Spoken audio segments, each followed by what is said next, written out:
Hello साथियों, नमस्कार। मेरे YouTube channel success classes by V K sir में आप सभी का स्वागत है। तो आज हम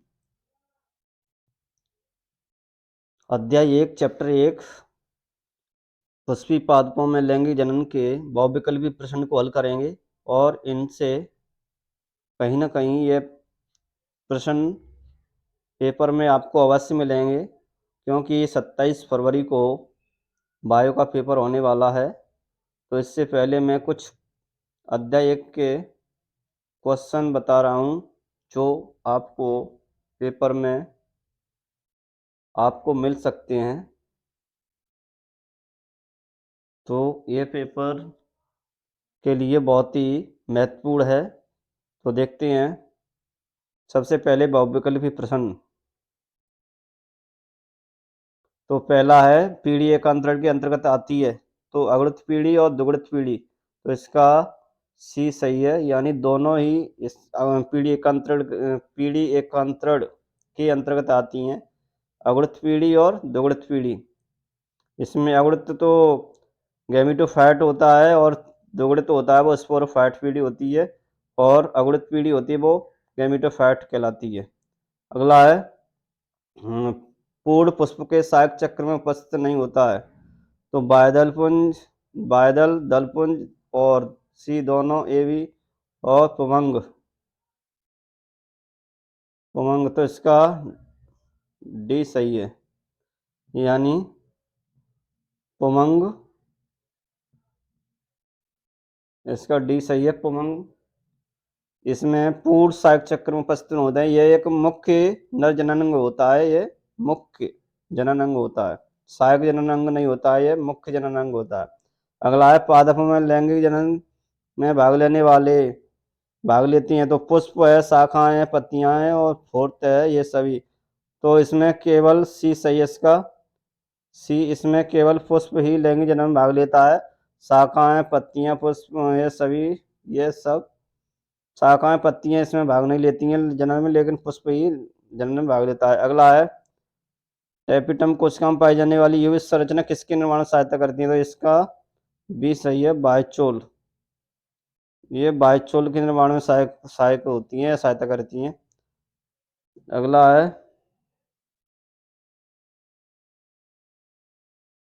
परागकण प्रथम इकाई कोशिका है। तो ये परागकण नर युग्मकोद्भिद की प्रथम इकाई कोशिका है।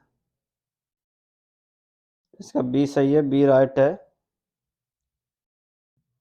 और अगला देखते हैं, 6। परागकण बायोचोल में पाए जाने वाले पदार्थ स्पोरोपोलेनिन की विशेषता है कि यह उच्च ताप पर नष्ट नहीं होता, सुदृढ़ अम्लों के सम्मुख नष्ट नहीं होता है, सुदृढ़ क्षारों के सम्मुख नष्ट नहीं होता है। तो उपयुक्त में से सत्य हैं। तो इसका सी सही है, फर्स्ट सेकंड थर्ड तीनों ही सही है। अगला देखते हैं, चौथा, परागकण परागकोश से संबंधित होते हैं। परागकण परागकोश से संबंधित होता है, जैसे। तो इसका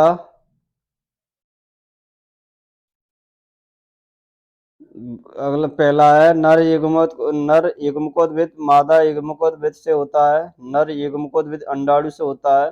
भ्रूणकोश मादा युग्मकोद्भिद से होता है। शुक्राणु अंडाणु से होता है। तो इसका सी सही है, भ्रूणकोश मादा युग्मकोद्भिद से संबंधित होता है। इसका ये सी सही है। अगला देखते हैं,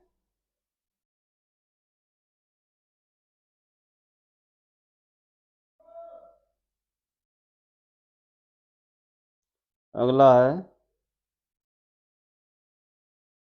बा बाह्य स्तर के नीचे की अधोस्तरीय कोशिकाएं परपरसु कोशिकाएं अन्य कोशिकाओं से किस प्रकार भिन्न होती हैं। इनका जीवद्रव्य गाढ़ा होता है, इनका केंद्र सुस्पष्ट होता है, यह आकार में बड़ी होती है। तो उपयुक्त सभी सही है। बीजांड काय के अंदर पाया जाता है, बीजांड काय के अंदर पाया जाता है। तो बीजांड ग्रंथ और नाभिक और भ्रूणकोश, तो इसका सी सही है, भ्रूणकोश पाया जाता है बीजांड काय के अंदर। तो अगला देखते हैं,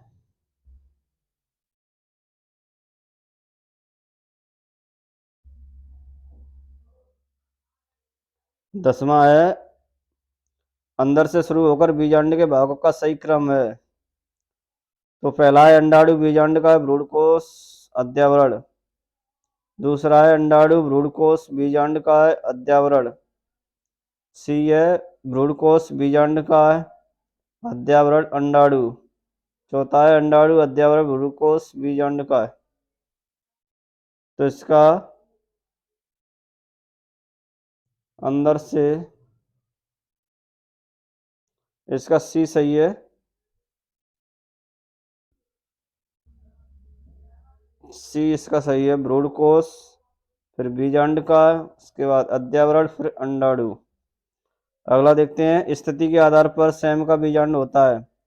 स्थिति के आधार पर सैम का बीजांड एनाट्रोपस प्रकार का होता है या प्रति प्रकार का होता है। जो उल्टे प्रकार का होता है, ऐसे बीजांड होता है, उसे ही हम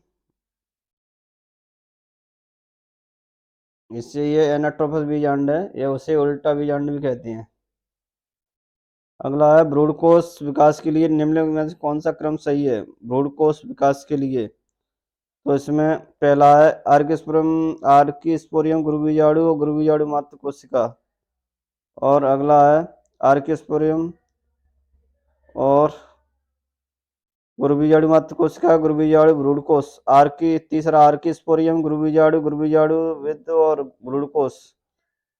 तो इसका बी सही है। इसका आर्किस्पोरियम यानी प्रपर जाति कहते हैं। आर्किस्पोरियम से प्रसु कोशिका, फिर गुरुबीजाणु मात्र कोशिका, उसके बाद गुरुबीजाणु मात्र कोशिका से गुरुबीजाणु बनेगा, गुरुबीजाणु से भ्रूणकोश। अगला है एक प्रारूपी आवर्तबीजी भ्रूणकोश परिपक्व होने पर होता है 8 केंद्र की 7 कोश की होता है। बी सही है। एलियम प्रकार का भ्रूणकोश पाया जाता है, तो इसका द्विबीजाणु बी सही है। द्विबीजाणु भ्रूणकोश होता है एलियम प्रकार का। अगला देखते हैं,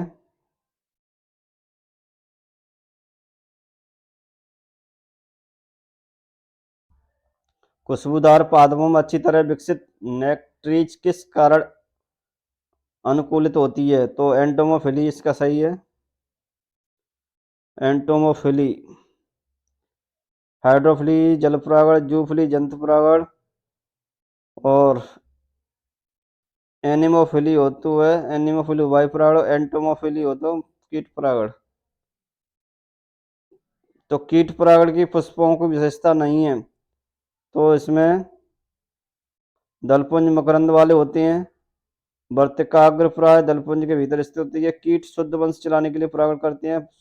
पुष्प प्राय आकार में बड़े होते हैं, तो इसका सी सही है। कीट परागण विशेषता नहीं है, तो ये सी सही है। इसका कीट शुद्ध वंश चलाने के लिए परागण करती है, गलत है।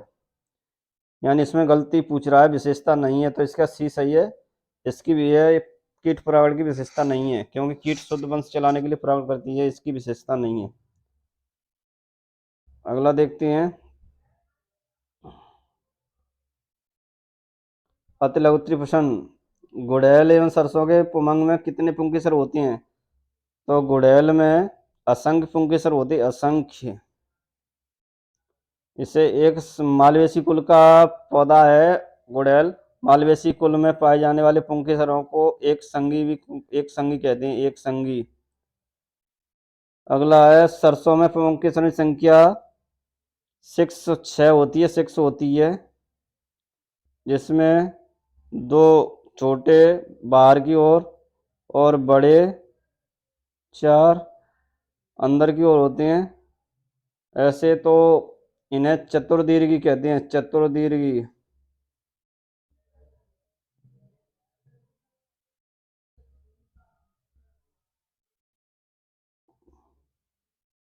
चतुर्दीर्घी पुंकेसर पाए जाते हैं सरसों में। टेपिटम कोशिका कहाँ पाई जाती है। टेपिटम कोशिका लघुबीजाणु धानी।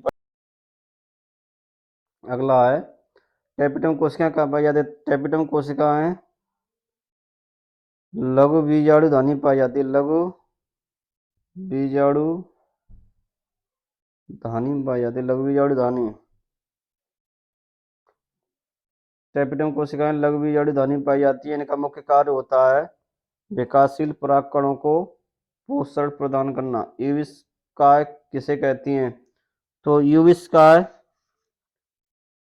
यह टेपिटम कोशिकाएं जो कोशिका भित्ति तथा कोशिका कला के मध्य पहुंचकर टेपिटम कोशिकाएं टेपिटम कोशिकाएं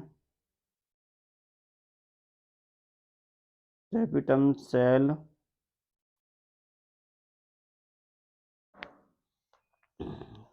कोशिकाएं कोशिका भित्ति तथा कोशिका कला के मध्य पहुंचकर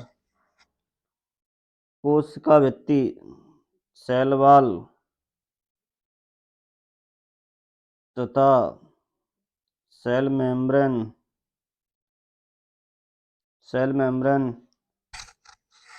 के मध्य पहुंचकर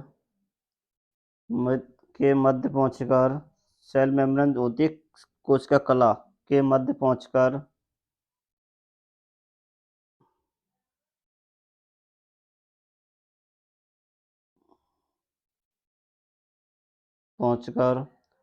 स्पोरो पोलिन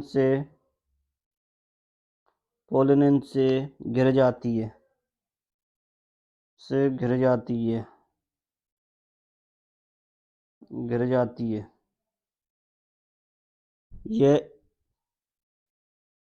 यह यूविस काय कहलाती है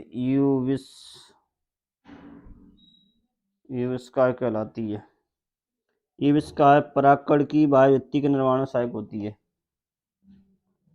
यूविस काय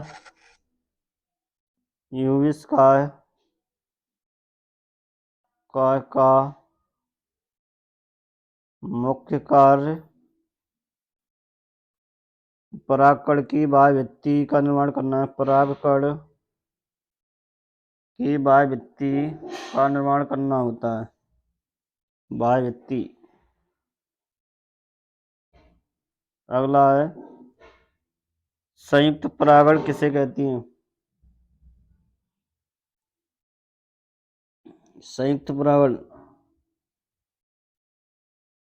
प्राय लघुबीजाणु चतुष्क से बीजाणु पृथक होकर लघुबीजाणु चतुष्क होते हैं, आपस में ऐसे चिपके रहती हैं, तो ये लघुबीजाणु चतुष्क से बीजाणु पृथक होकर ये अलग अलग होकर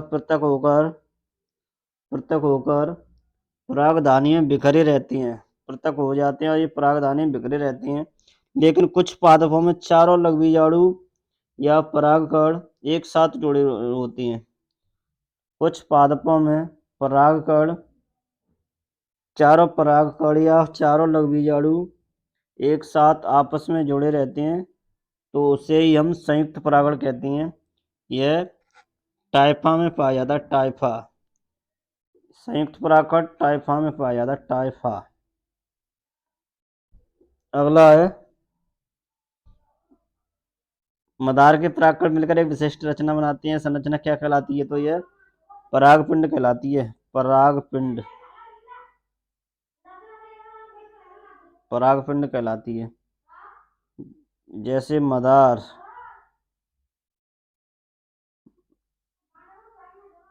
और आर्किड, दो पौधों मदार और आर्किड में पाई जाती है परागपिंड।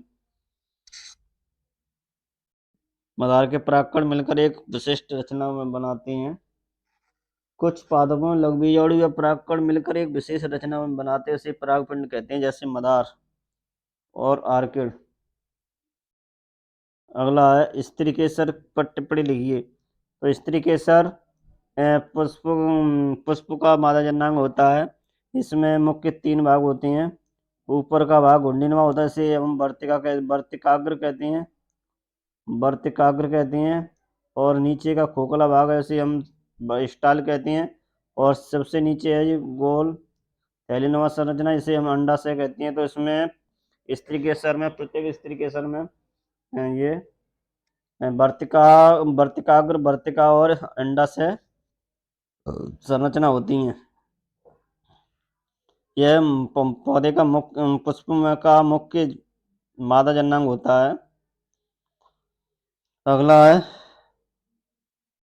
परागकण का स्वच्छ नाम चित्र बनाते हुए इसकी एक विशेषता बताइए। तो परागकण का ये ऐसा चित्र होता है।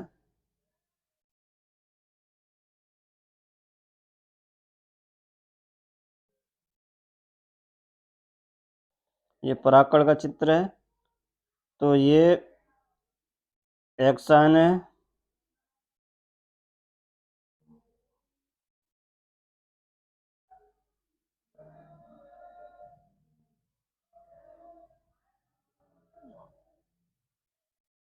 ये ऊपर की एक्सन है,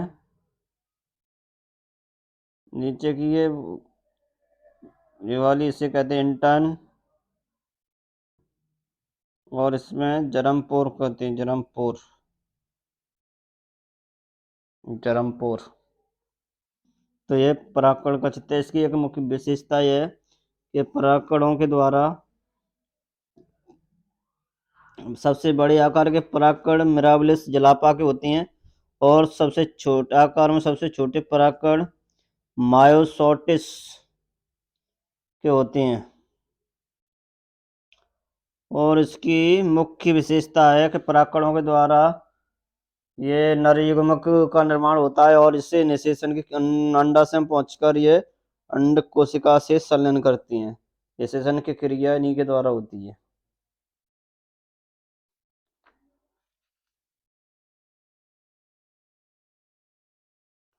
अगला है हाइपोस्टेस किसे कहते हैं, बीजांड में कहाँ पाया जाता है।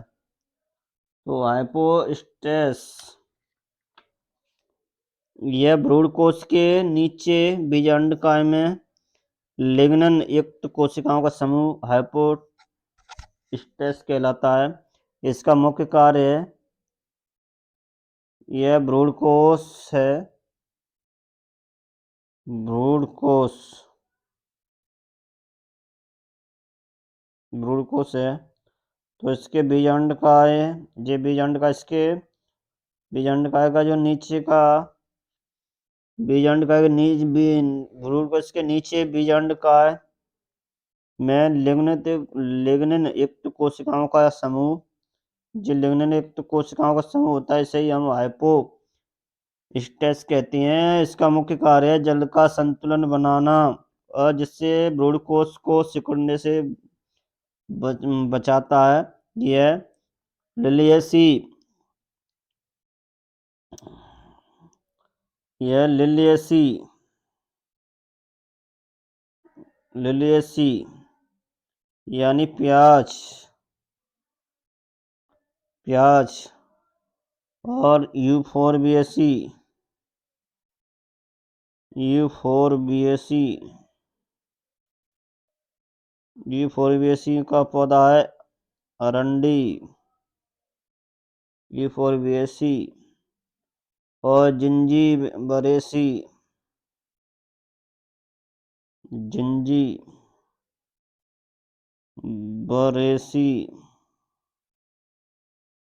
इसका मुख्य पौधा है अदरक, अदरक।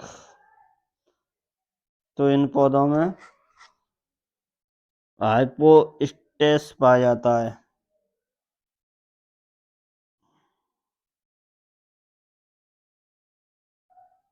अगला है अंड समुच्चय तथा प्रतिम कोशिकाओं पर टिप्पणी लिखिए। तो यह भ्रूण कोश है,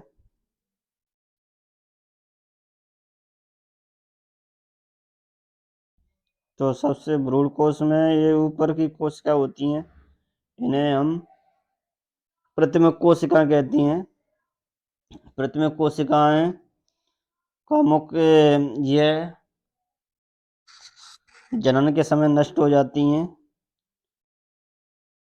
और जबकि अंड समुच्चय में सारी कोशिकाएं इधर उधर और मध्य में अंड कोशिका होती है, इसलिए इसे सम्मिलित रूप से अंड समुच्चय या अंड पुकरण कहती हैं। तो इसमें सारी कोशिकाएं जनन के समय नष्ट हो जाती हैं। नष्ट होने के बाद यह द्वितीयक नर युग्मक के लिए या दूसरे नर युग्मक के लिए पथ प्रदर्शन करती हैं। द्वितीयक केंद्रक से संलयन करने के लिए पथ प्रदर्शक करती हैं।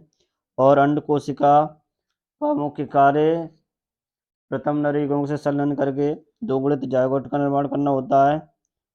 तो ये इस प्रकार इनकी अंड समुच्चय का मुख्य कार्य है।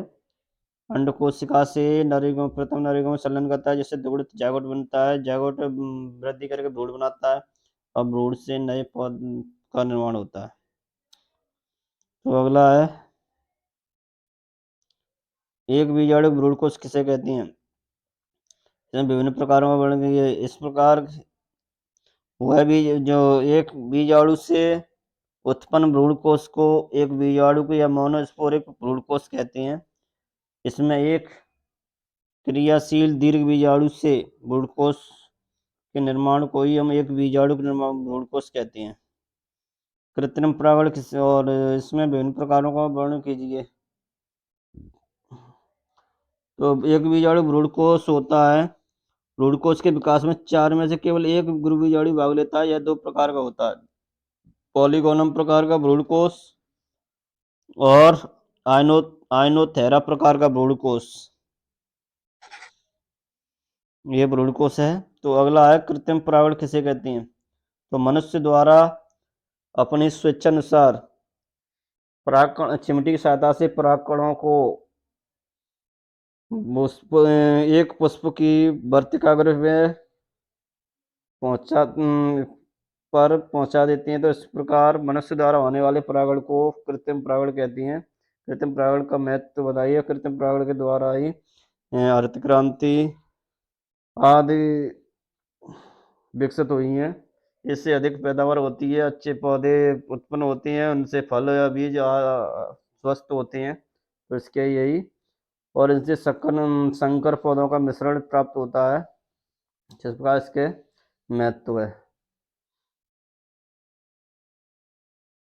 अगला देखते हैं, शॉर्ट दीर्घ उत्तरीय प्रश्न है। प्राथमिक पूर्ण बीजाणु जनन कोशिका का सचित्र वर्णन कीजिए। तो यह बहुत ही प्राथमिक बीजाणु कोशिका है।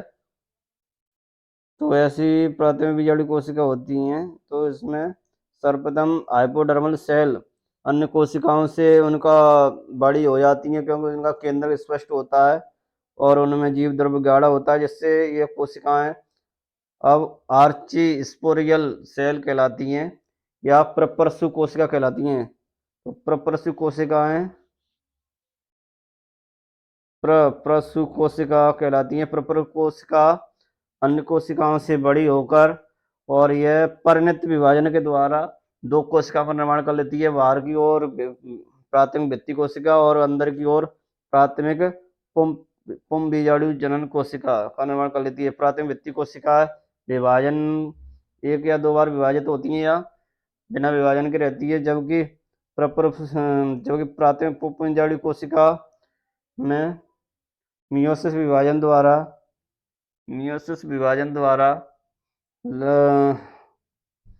लघु बीजाणुओं का निर्माण होता है अर्धसूत्री विभाजन द्वारा। इस प्रकार इसे हम लघु बीजाणुओं के निर्माण क्रिया को लघु बीजाणु जनन कहते हैं। और इसके परिपक्व परागकोश का अनुप्रस्थ काट का चित्र बनाइए। तो परिपक्व परागकोश का ये ऐसा चित्र होता है।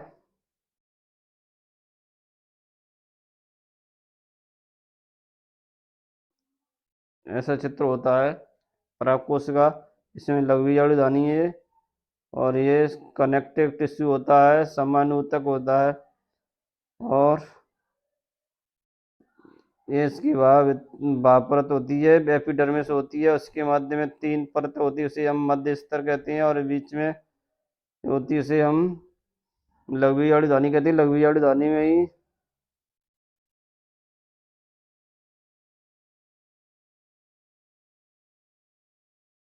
तो ये अब देखते हैं अगला, परागण किसे कहते हैं?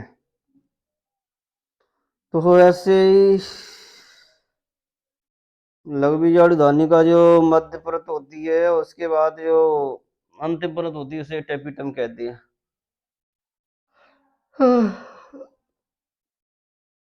अगला है, परागण किसे कहती है? तो एक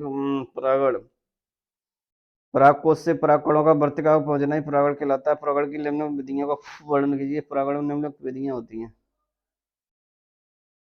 सेशन को प्रवासित कीजिए। ये बहुत लंबा वीडियो हो जाएगा, इसलिए अब इतना ही।